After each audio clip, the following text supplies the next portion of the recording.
All right, I'm here with Jake Gagne, MotoAmerica Superstock 1,000 points leader right now. But hey, you're a Lucas Oil Pro Motocross 450 rider today. How'd it go for you?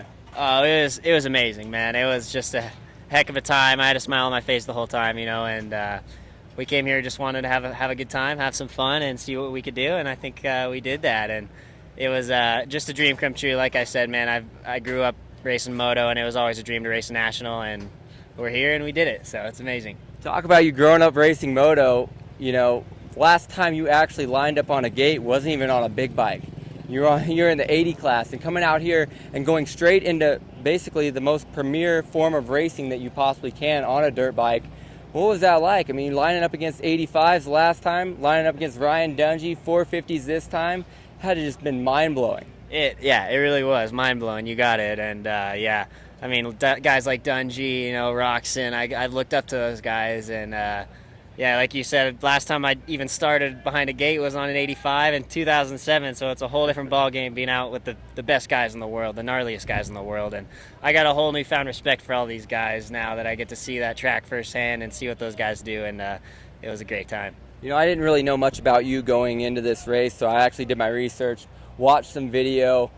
Definitely were ripping up on the Southern California tracks, and I knew after watching that you were definitely going to make the cut and possibly score points. I know you wanted to score some points today. Getting 22nd in that first moto, I believe if it wasn't so much a fitness, that could definitely been something that you could achieve.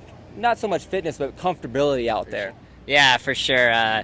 Just like I said, being on this track, I've never even seen a track as gnarly as this track was today. So it was a whole new game, when I'm out there just trying to survive the track, really. And we ended up with the 22nd in that first moto, so I was really, really stoked with that. And I felt like I had one race under my belt, and unfortunately I had a little hip injury last weekend at Indy, and I grabbed my foot in one of those gnarly ruts out there in the first moto and tweaked it, so we couldn't make it out and give it another shot. But it's all right. We had a good day. Let's talk a little bit about your championship, though. In what is it, 2 weeks' time? 3 weeks. 3 weeks' time. You're going to be going out there, and I believe the race is in New Jersey? Yeah. New Jersey, they're going to be finishing up that championship. How big of a lead? What are we looking at points-wise going into that final round?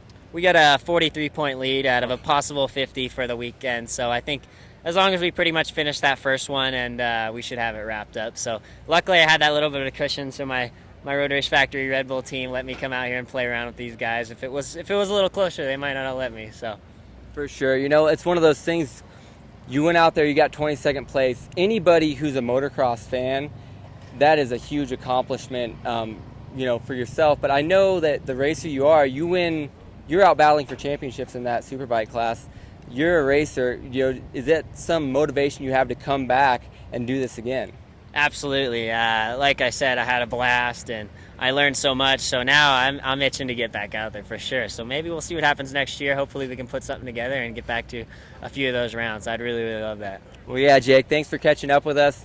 We hope to see you back. It was awesome following you. And hey, now I'm definitely a fan of him, so I'm definitely going to pick that race up in 3 weeks' time in New Jersey. Watch him take that #1 plate, hopefully, on that Yamaha.